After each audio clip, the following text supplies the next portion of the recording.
Hello, everyone. Welcome to another episode of Simply Nerdy. I am your host, Austin, and I am joined by Steven and Anthony to review a very awesome album, in my opinion. I guess we're going to review it here, so we'll find out what these guys think, but I'm pretty sure they're going to say it's the same. We are reviewing Neal Morse's Late Bloomer, and this is an album that Neal just has kind of written as an autobiography of his life and has a lot of really fun singer-songwriter style music to it. Very different from his typical prog.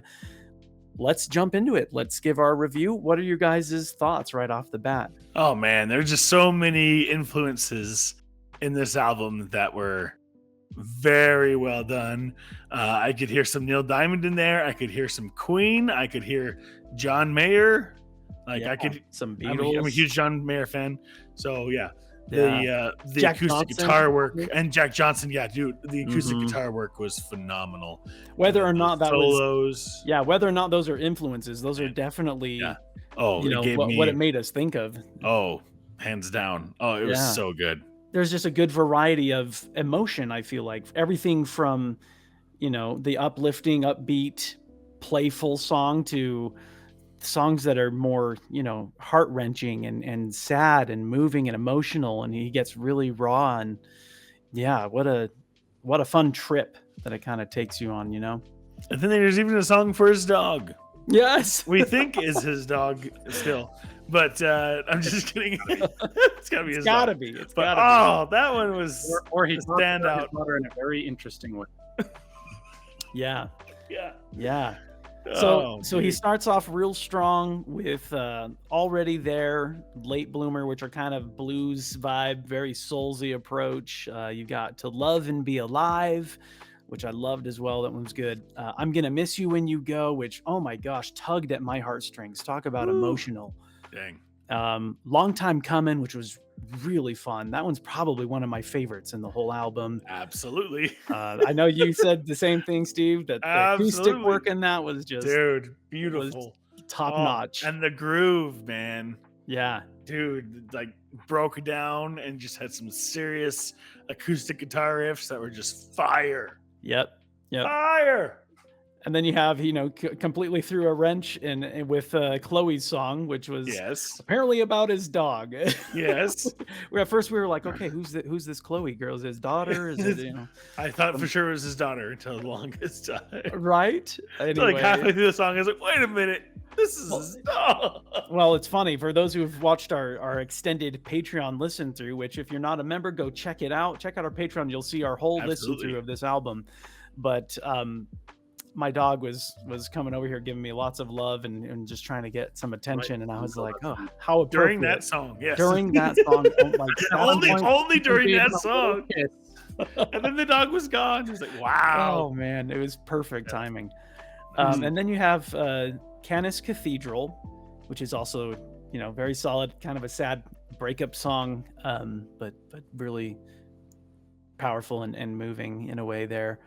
One Child Born in Heaven, which threw us all for a loop. I don't know.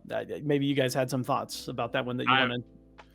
When we were listening to it and I saw the track title, I was expecting it to be a story about like a stillborn child's, life experience or something like that. But same, yeah. And I thought it was going to be like him dying and then a stillborn being born. What is going on? But we're pretty sure after we listen to the song that it's about him, his faith making it so that when he dies, he knows he's going to end up in heaven. Yeah. Yes, which makes a whole lot more sense. Very helpful song. Yeah, yes. It was great. Very, very beautiful. And then the next one is I Can't Find the Words, which is a lovely tribute to his wife and just probably expressing. Yeah. Anthony's, I think Anthony's your favorite. Mm-hmm. So it was kind of a way for him to say, music is my strongest form of language, that I know how to express to somebody, and so he's using that way to express to his wife that he loves her, and even still finds that he can't find the words even through the music, but that hopefully it'll be enough to bring a smile to her face. And I just thought that was really cute. And he also broke the fourth wall in this song too. Yes. That Yes, he did. Saying that, this isn't going to win a Grammy. Probably not going to win a Grammy, but as long as it puts a smile on your face, it's worth it. Exactly. I love this song too because it's very relatable. It's hard to put to words how much I love my wife, and I know we all said the same thing a little earlier, but man, yeah, beautiful song, beautiful tribute. And then he ends it with a very powerful song. You Can Have It All, kind of a gospel religious message. A lot of them had that overtone, but yes, I love the gospel choir. It's a lot of gospel choir throughout, which is the signature Neal Morse move. But that one we were saying was great. I love the brass in that one, but I feel like it could have ended a little better than the fade out. Fade out. Yeah, just maybe ending it a little more strong with that brass and just a powerful chord there or something. But still one of my favorites. Yeah, same. Anyway, I think it'd be good to kind of talk about our ratings. How would you guys rate this album on a scale from 1 to 10? I'd throw it a 9. 9. I was I mean, granted my review scale tends to in a scale of 1 to 10, because of my backlog and also the time I have to dedicate to things, my interest usually cuts off below an 8. So It's more like a 3-point scale for me. 8 is like, all right, I'm interested, but it's not a high priority. 9 is like, okay, yeah, no, I really enjoyed this, and I would probably revisit. And then 10 is like, oh, so probably every day listening. Probably not necessarily a 10, but I would put it definitely in that was really enjoyable. And in fact, here's a little funny thing. We started talking about this on the Patreon video when we were saying, you were saying, oh yeah, I'm rating it on iTunes, and Steve was like, no, what? It's on iTunes? And you're like, no, we ripped it. So anyway, man, people are trolling me. Just now I was like, man, that was fun. I'm gonna go at it, and then I was like, oh wait, oh dang it, I can't. So here's the thing, everybody. If you guys want to check it out, Neal first released it a month or two ago on his personal streaming service called Waterfall, but just this past week he released it on CD and vinyl, which we have here on CD, and got to listen to it, and it is phenomenal. So if you want to support him, feel free to go check it out, buy it, listen to it, and tell us your thoughts. But anyway, we'll continue with our ratings. Yes. Steve, what did you think? I agree with Anthony. I will give it a 9. And it was just so well done. I loved the tracks. The reason why I'm giving it a 9 instead of a 10 is maybe I'm a little bit pickier than most when it comes to how music is mixed. But there were some parts in some of those songs where I wish a couple of parts would have been just a little bit louder and just given it a little bit more oomph. Some of those being background vocals, I wish were just a tad louder. The choir a tad louder on some of those. It was so good. It was so good. Take my money. Where's that GIF? Take my money. Shut up and take my money. Take my money, man. Oh, it was so good. This is definitely gonna be put on my wish list. Awesome. For sure.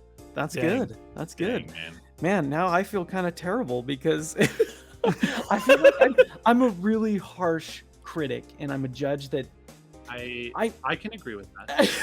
Just based on our past videos, I'm sure you guys probably agree.